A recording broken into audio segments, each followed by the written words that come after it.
Hoje eu acordei, eu peguei o meu celular e quando eu abri, estava escrito simplesmente assim: China e Rússia querem colocar assentamento nuclear na Lua. Eu falei, oi? Como assim?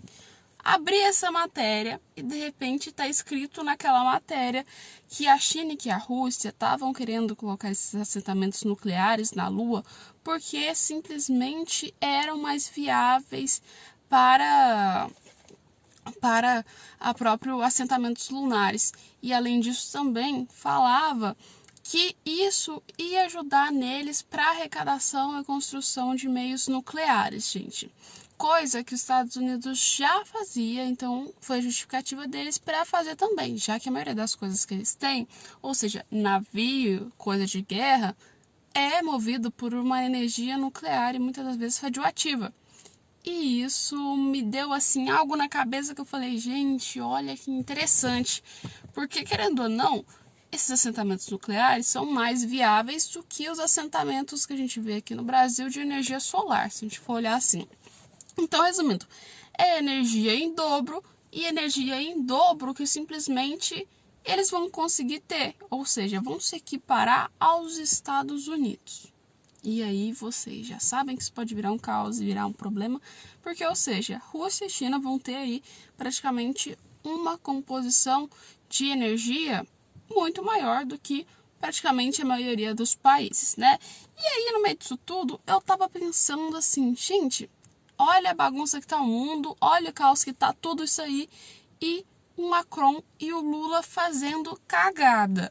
Simplesmente nisso. A gente viu que o Macron, ele tá dando uma de super-herói, né? Ele tá querendo dar uma de salvador da pátria, sei lá, de Napoleão, literalmente. Porque ele tá ali descendo o pitaco na própria Rússia, né? E praticamente assim, eu não sei de onde que o Macron tirou, que praticamente se ele não tiver o apoio dos Estados Unidos ou até mesmo da OTAN, ele vai se lascar. Porque simplesmente a Rússia tem realmente um arsenal nuclear muito grande. E Paris e França não tem esse arsenal nuclear muito grande, entende? Então, tipo assim, se por acaso o Putin virar e falar assim que, olha, Macron, vai acontecer que eu vou te atacar porque você tá dando muito pitaco, tá colocando o dedo aí onde não deve e tá me atrapalhando, vou atacar a Rússia. Vou atacar você, no caso, vou atacar a França. O Macron, ele vai ter que lutar com a ajuda de fora também, entendem? Com a ajuda dos Estados Unidos e dos outros países, assim como a própria Ucrânia. Então, eu não entendo qual é essa ansiedade louca que o Macron tá em querer mostrar para o mundo que praticamente a França tem esse poder, a França tá apta para lutar. Porque a gente viu que o Macron virou simplesmente e falou assim, olha, gente, eu quero saber se vocês são covardes ou não, porque simplesmente aí vamos rebater a própria Rússia, entendem? Ele jogou isso aí lá para a Europa, só que não pegou muito bem. Os outros países falaram, né, pra que eu vou entrar no meio disso? Pra que eu vou entrar nisso aí? Isso aí tá muito bagunçado, eu vou ficar quietinha aqui na minha. Gente, a Suíça, então, Suíça esperta, não faz parte de nada, entendeu? Fica ali quietinha na dela, não dá um pio sobre nenhum assunto. Mas o Macron lançou essa.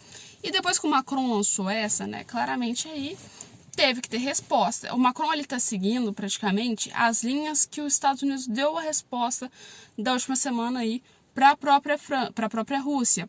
Ou seja, o próprio Pentágono pegou e falou assim, Rússia, peraí, vocês não são tão fortes, não esqueça que a gente, Estados Unidos, também tem uma quantidade de arsenal importante de armas nucleares, então a gente consegue te atacar tranquilamente, né?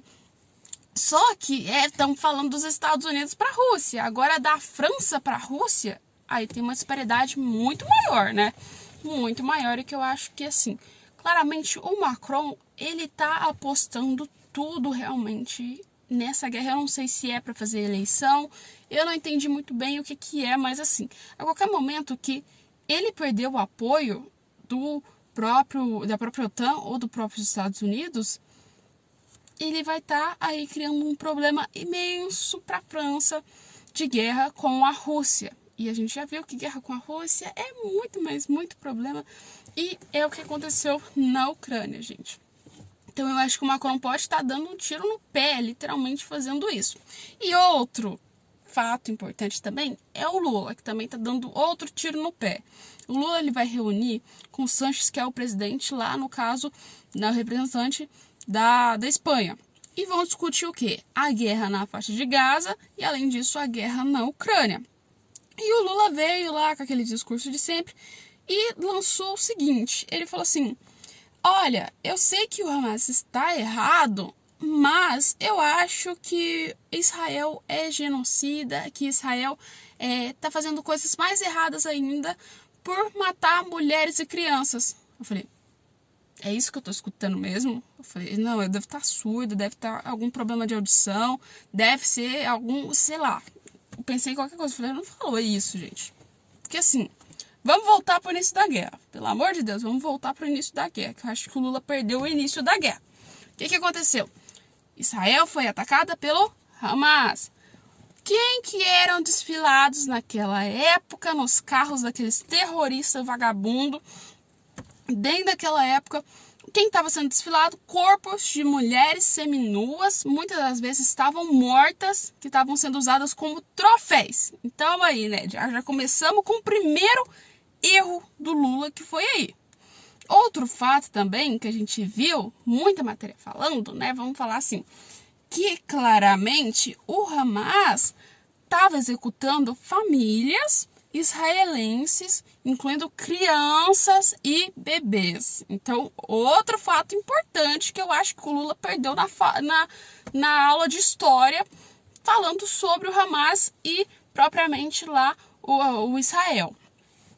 E claramente essa fala foi uma fala que eu olhei assim, eu falei, foi a fala mais hipócrita, mais louca que eu já vi na minha vida, porque não faz sentido absolutamente nenhum. Porque Israel matou civis, sim, matou crianças e matou mulheres, mas vamos falar que foi de um jeito totalmente diferente. O primeiro é que Israel lançou mísseis. Então vamos falar assim, míssil chegou ali, ó, bateu no chão, pegou quem está em volta.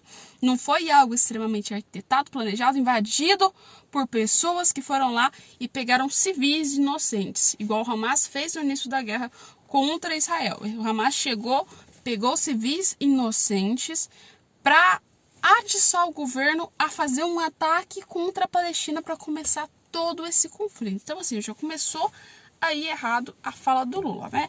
Mas ele vai discutir com o Sanches lá e a gente já sabe qual vai ser o posicionamento, o que vai ser a balela que vai sair daquilo lá. Só que o Lula também falou assim que ele não tem problemas nenhum com a Rússia. E aí vem a teoria que eu tava falando para vocês. Quando eu virei para vocês e falei assim, gente, olha, se acontecer alguma guerra mundial, se acontecer alguma coisa, o Brasil vai aqui, ó, vai entrar no meio de treta.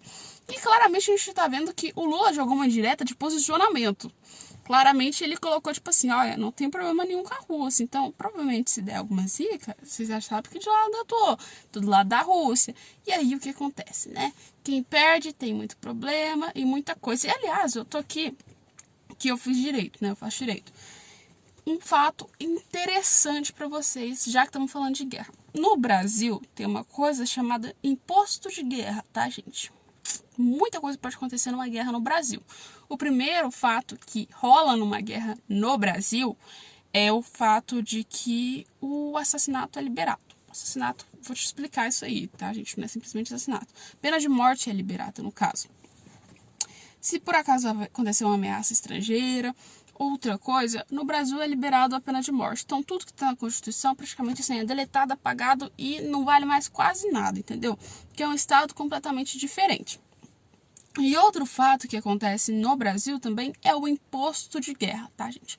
Então, o brasileiro, ele paga imposto para a guerra. Então, tudo aumenta no Brasil para que você possa financiar uma guerra. Então, assim, que muitas das vezes a gente viu até que, não sei bem dizer ao certo, porque eu não estou nesse nível tão avançado ainda na faculdade, para dizer se isso aí pode ter, sim, tomado bens de pessoas, caso o imposto de guerra seja feito, mas eu sei que sobe esse imposto de guerra e você tem que pagar um valor acima disso aí, tá? Para iniciar e financiar a guerra. E a gente já viu como o Brasil tá quebrado ultimamente, como tá indo as coisas, né? E aí, vocês já sabem, né? Vocês já sabem onde que isso vai parar.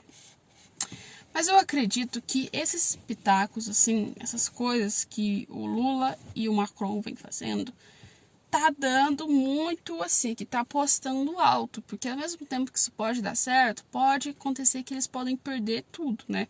Pode estar envolvendo a própria população deles numa espécie de problema imenso, onde a gente vê que isso não vai ser legal, porque guerra não é legal, guerra não é assim como as pessoas falam, assim, ver de longe tá assim, é diferente de estar vivendo uma guerra. Uma guerra é um conflito onde a gente tem escassez de comida, tem o fato de ter ataques, rola assédio pra caramba, rola morte pra caramba, e assim, é viver com medo constantemente. E eu acho que a guerra é um assunto muito, mas muito delicado pra gente ver presidentes, pra gente ver representantes virarem e tratarem isso com banalidade. Tipo, o próprio Biden tomando um sorvetinho dele lá, tranquilo, falando: ah, não, a guerra já acaba na próxima segunda-feira, entendeu?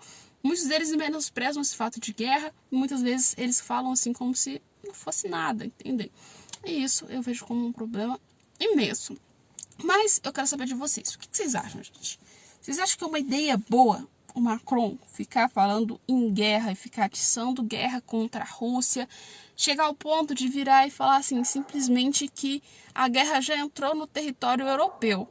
Tá, até agora eu não vi essa guerra física. Tá, tem uma guerra de dilemas ali, mas guerra física eu não vi. Mas eu acho assim, não sei se o Macron tá certo com isso. E eu quero saber a opinião de vocês. E o Lula? O que vocês acham das falas do Lula sobre Israel? Pelo amor de Deus, né, gente?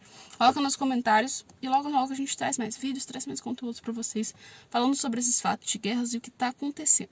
No momento, agora a gente não tem muita coisa. Ah, tem sim. Aliás, eu esqueci de trazer para vocês.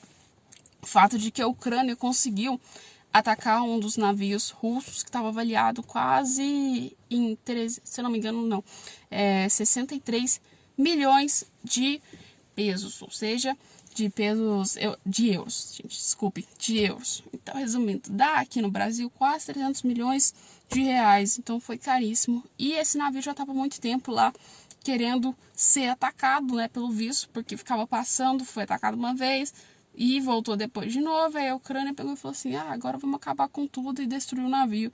Então os russos perderam nesse ponto, né? Mas é isso, né, gente? A guerra da Ucrânia e da Rússia tá sendo tão polêmica que a qualquer momento possa ser que tenha interferência de fora e aí vocês já viram o que acontece, né?